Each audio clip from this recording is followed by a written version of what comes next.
여러분, 견과류가 몸에 좋다는 것을 다 알고 계시죠? 그래서 건강을 생각하시는 분들은 많이 챙겨서 드시고 계실 것입니다. 그러나 건강에 좋다는 견과류 한 줌이 여러분의 신장을 망가뜨리고 심지어 생명까지 위협할 수 있다는 사실 알고 계셨나요? 네, 정말입니다. 우리가 매일 간식으로 영양 보충을 위해 먹는 그 견과류 말이죠. 슈퍼푸드라고 불리며 건강식품의 대명사로 여겨지는 견과류가 사실은 잘못 먹으면 독이 될 수 있었습니다. 최근 의학 연구 결과들을 보면 정말 충격적인 사실들이 드러나고 있습니다. 그런데 말이죠. 대부분의 사람들은 견과류의 이런 위험성을 전혀 모르고 계십니다. 건강하니까 많이 먹을수록 좋다고만 생각하시죠. 오늘 이 영상에서는 견과류를 안전하게 먹기 위해 반드시 알아야 할 9가지 핵심 사항을 여러분께 소개해 드리려고 합니다. 이 정보들만 제대로 알고 계신다면 견과류의 좋은 점은 누리면서도 위험은 피할 수 있습니다. 영상이 도움이 되셨다면 구독과 좋아요, 알림 설정 꼭 부탁드립니다. 그리고 여러분은 매일 견과류를 드시나요? 매일 드시는 분들은 댓글에 숫자 1을, 가끔 드시거나 안 드시는 분들은 0을 남겨주세요. 자, 그럼 지금부터 시작하겠습니다. 첫 번째로 말씀드릴 내용은 바로 견과류의 과도한 섭취가 신장에 미치는 영향입니다. 여러분은 믿으시겠습니까? 견과류에 들어있는 옥살산이라는 성분이 신장 결석을 만드는 주범이 될 수 있다는 사실을요. 우리는 늘 이렇게 들어왔습니다. 견과류는 건강에 좋으니 많이 먹을수록 좋다고요. TV에서도 건강 프로그램에서도 모두 견과류를 권장했죠. 그런데 말입니다. 거의 알려지지 않은 사실이 있습니다. 특히 아몬드, 캐슈넛, 땅콩에는 옥살산이라는 물질이 높은 농도로 들어있다는 것입니다. 옥살산은 우리 몸에서 칼슘과 결합합니다. 이렇게 결합된 옥살산 칼슘은 물에 잘 녹지 않는 결정체를 만듭니다. 이 결정체들이 신장에 쌓이면 바로 신장 결석이 되는 거죠.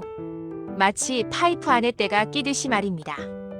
작은 결석은 소변으로 배출될 때 극심한 통증을 유발하고 큰 결석은 신장 기능을 심각하게 손상시킬 수 있습니다. 제가 알게 된 서울의 37세 박모님 사례를 보면요. 이분은 다이어트를 위해 매일 아침 아몬드를 한 컵 가까이 드셨다고 합니다. 건강해지려고 시작한 습관이었죠. 그런데 6개월 후 갑자기 옆구리에 극심한 통증을 느껴 응급실을 찾았는데 신장 결석이 발견되었다는 겁니다.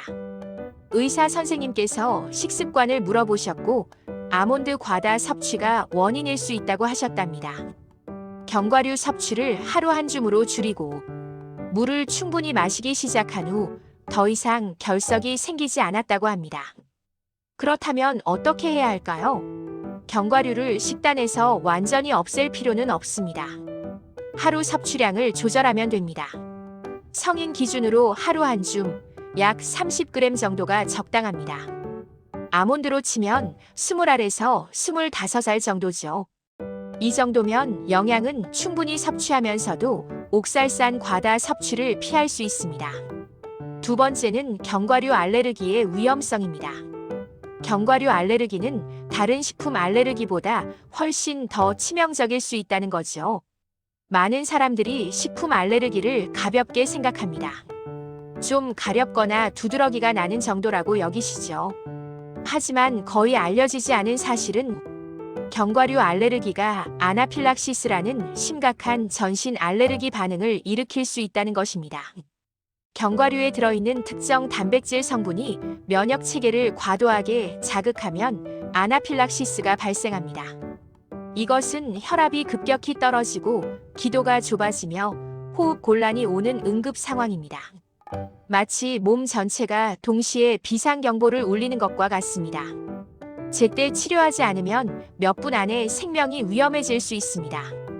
최근 한 연구에서 보고된 28세 김모님의 경우를 보면 이분은 평생 견과류를 잘 드셨는데 어느 날 갑자기 땅콩을 먹고 입술이 붓고 호흡이 힘들어졌다고 합니다.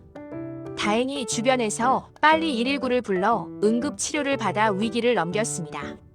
나중에 알고 보니 성인이 되어서도 새로운 식품 알레르기가 생길 수 있다는 것을 처음 알았다고 하더라고요. 견과류를 처음 드시거나 오랜만에 드실 때는 소량부터 시작하세요. 특히 새로운 종류의 견과류를 드실 때는 더욱 조심하셔야 합니다.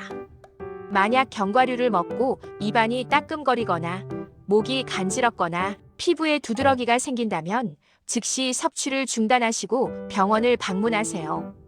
이런 경우에는 반드시 담당 의사 선생님과 상담하시는 것이 좋습니다. 세 번째는 곰팡이 독소의 위험입니다. 충격적인 사실은 부적절하게 보관된 견과류에서 아플라톡신이라는 발암 물질이 생성될 수 있다는 것입니다. 우리는 견과류를 사면 그냥 상온에 보관하곤 합니다. 밀폐 용기에만 넣으면 괜찮다고 생각하시죠. 그런데 말이죠. 견과류는 지방 함량이 높아서 습기가 있는 환경에서 쉽게 곰팡이가 생깁니다. 아플라톡신은 아스페르길루스라는 곰팡이가 만들어내는 독소입니다.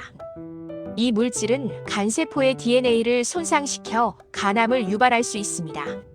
세계보건기구에서 1군 발암물질로 분류한 매우 위험한 물질이죠. 마치 몸속에 시한폭탄을 심는 것과 같습니다. 눈에 보이지 않고 즉각적인 증상이 없어서 더 위험합니다. 의학저널에 실린 사례를 보면 장기간 곰팡이가 핀 땅콩을 섭취한 지역에서 간암 발생률이 현저히 높았다는 연구 결과가 있습니다. 특히 아프리카와 동남아시아 일부 지역에서 이런 사례들이 보고되었습니다. 해결책은 간단합니다. 견과류는 구입 후 밀폐 용기에 담아 냉장 보관하세요. 특히 여름철에는 반드시 냉장고에 보관해야 합니다. 그리고 견과류를 먹기 전에 항상 확인하세요. 곰팡이 냄새가 나거나 색이 변했거나 쓴맛이 나면 절대 먹지 마시고 바로 버리세요. 아까워서 먹다가 건강을 잃으면 더 큰 손해입니다. 네 번째는 견과류의 높은 칼로리와 지방 함량입니다.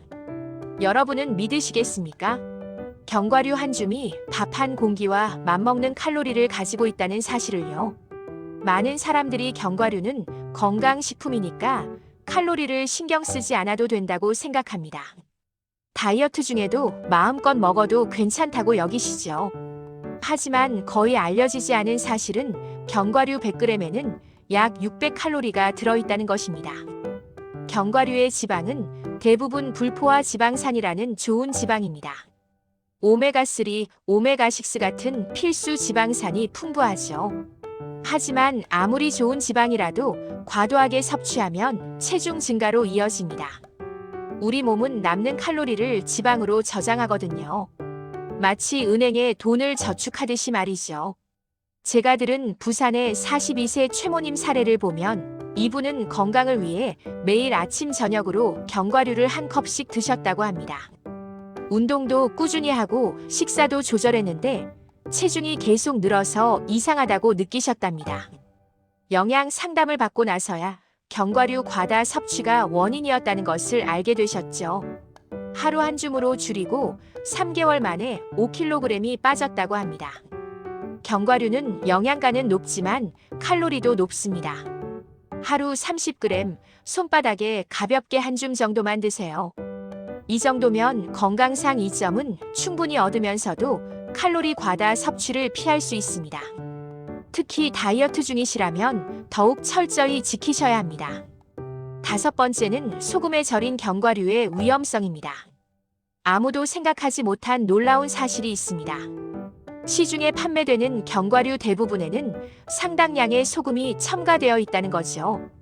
우리는 견과류라고 하면 자연 그대로의 건강식품이라고 생각합니다. 하지만 말이죠. 마트에서 파는 견과류 제품들을 보면 대부분 소금 간이 되어 있거나 설탕이나 꿀로 코팅되어 있습니다. 소금에 절인 견과류를 매일 먹으면 나트륨 과다 섭취가 됩니다. 나트륨은 혈압을 올리고 신장에 부담을 주며 골다공증의 위험도 높입니다.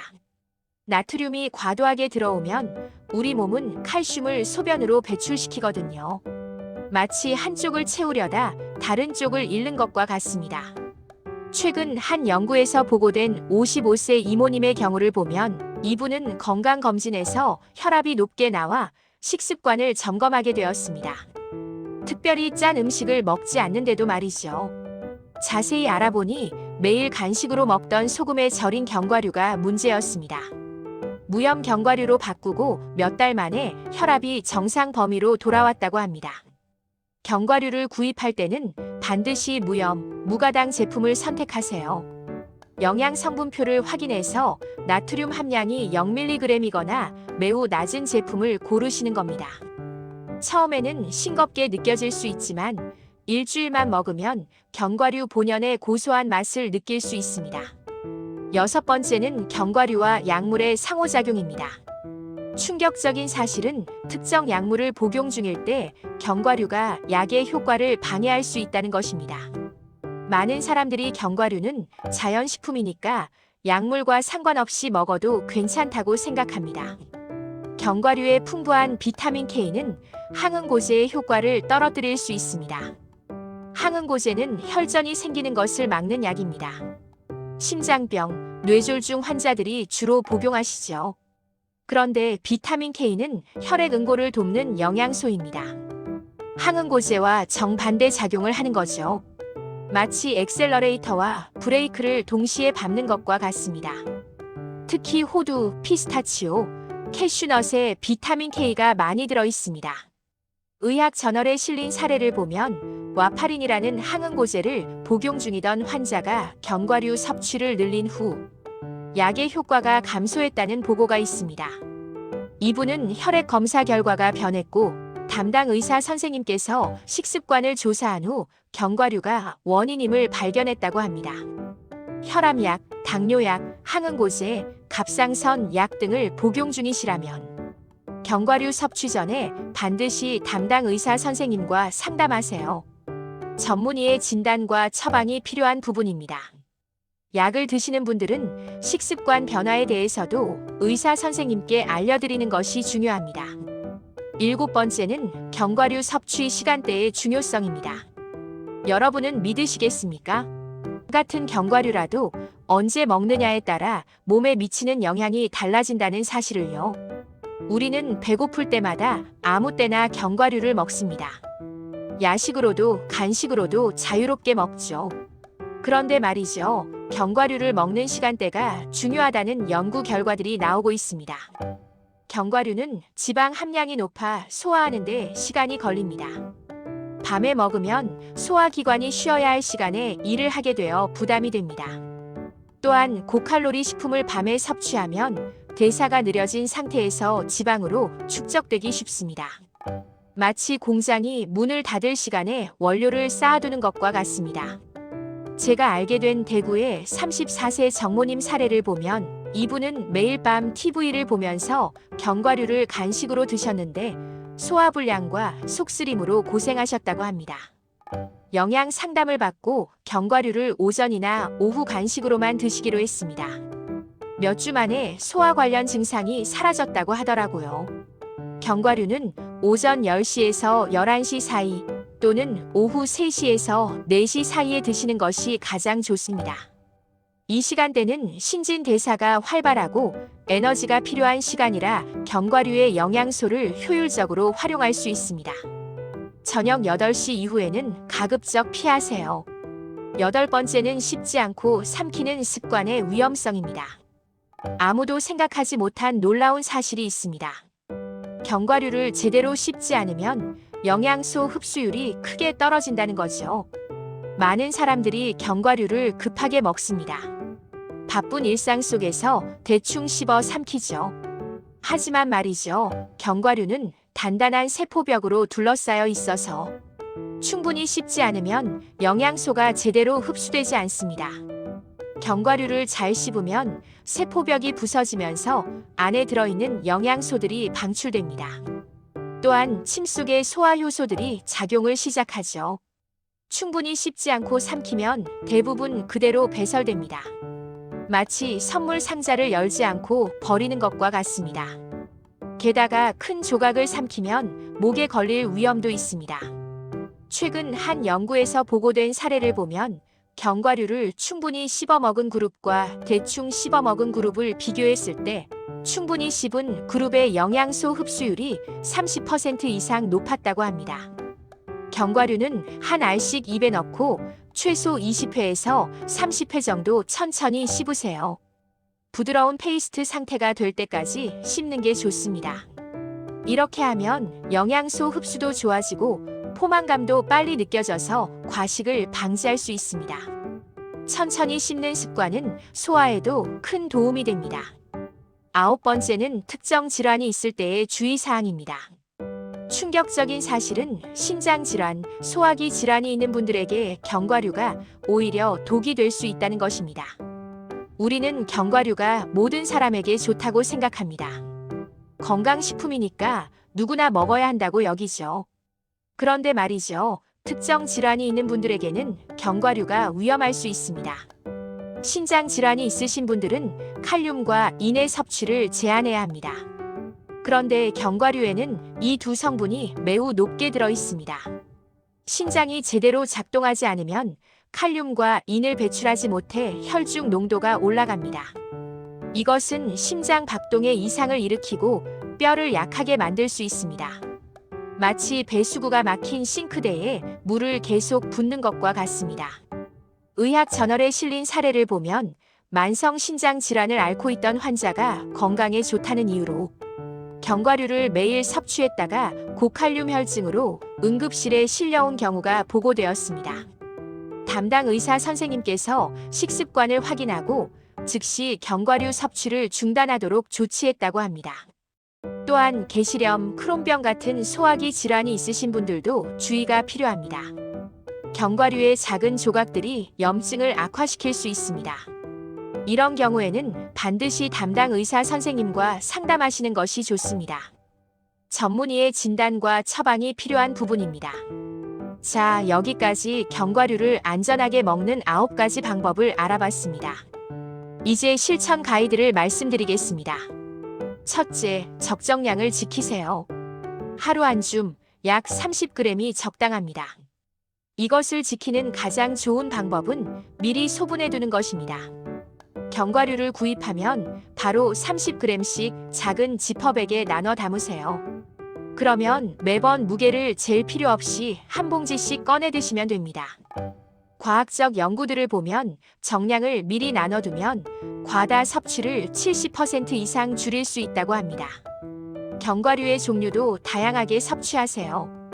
아몬드만, 호두만 먹지 마시고 여러 가지를 섞어서 드세요.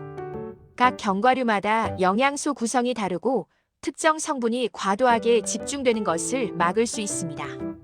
예를 들어 아몬드, 호두, 캐슈넛, 브라질너트를 섞어서 드시면 균형 잡힌 영양을 섭취할 수 있습니다. 둘째, 보관과 구매 방법을 개선하세요. 견과류는 반드시 밀폐 용기에 담아 냉장 보관하세요. 특히 여름철에는 더욱 철저히 관리해야 합니다. 구입할 때는 제조일자와 유통기한을 꼭 확인하시고 가능하면 소포장 제품을 선택하세요. 대용량으로 사면 저렴하지만 다 먹기 전에 산패되거나 곰팡이가 생길 위험이 있습니다. 무염, 무가당 제품을 선택하는 것도 중요합니다. 영양 성분표를 확인해서 첨가물이 없는 순수한 견과류를 고르세요. 처음에는 맛이 심심하게 느껴질 수 있지만 2주 정도 지나면 견과류 본연의 맛을 즐길 수 있게 됩니다. 견과류를 먹기 전에는 항상 육안으로 확인하세요. 색이 변했거나 이상한 냄새가 나거나 표면이 끈적하다면 절대 먹지 마시고 버리세요. 건강은 돈으로 살 수 없습니다. 셋째, 자신의 몸 상태를 관찰하고 필요하면 전문가와 상담하세요. 견과류를 먹은 후 입안이 간지럽거나 목이 붓거나 피부에 발진이 생기거나 소화가 안 되거나 속이 불편하다면 즉시 섭취를 중단하세요. 이것은 몸이 보내는 경고 신호입니다.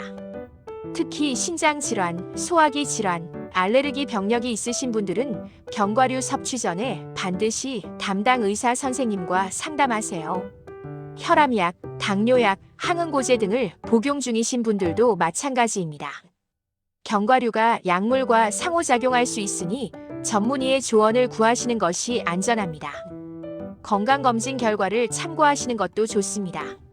신장 기능 수치, 콜레스테롤 수치, 혈압 등을 정기적으로 체크하면서 견과류 섭취가 자신의 몸에 어떤 영향을 미치는지 관찰하세요.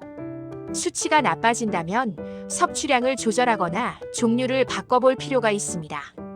견과류를 드실 때는 물을 충분히 마시는 것도 잊지 마세요. 하루 2리터 이상의 물을 마시면 신장이 노폐물을 배출하는 데 도움이 됩니다. 특히 견과류의 옥살산을 배출하는 데는 충분한 수분 섭취가 필수적입니다. 여러분, 오늘 이야기가 도움이 되셨나요? 견과류는 분명히 건강에 좋은 식품입니다.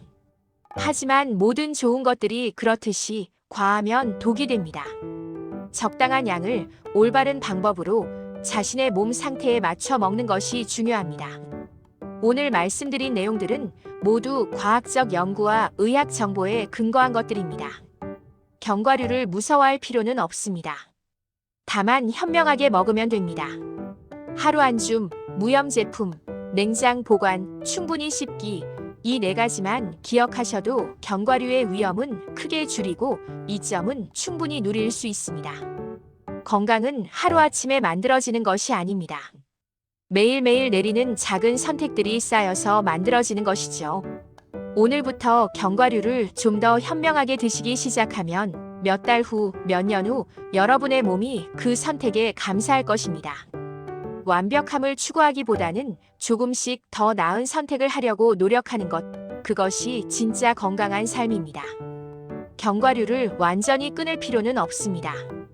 균형과 절제, 이 2가지만 기억하세요. 여러분의 건강한 내일을 진심으로 응원합니다. 오늘 영상이 도움이 되셨다면 구독과 좋아요 꼭 눌러주시고요. 여러분은 견과류를 어떻게 드시고 계신가요? 오늘 배운 내용 중 가장 도움이 된 것은 무엇인가요? 댓글로 여러분의 이야기를 들려주세요. 다음에도 더 유익한 건강 정보로 찾아뵙겠습니다. 감사합니다.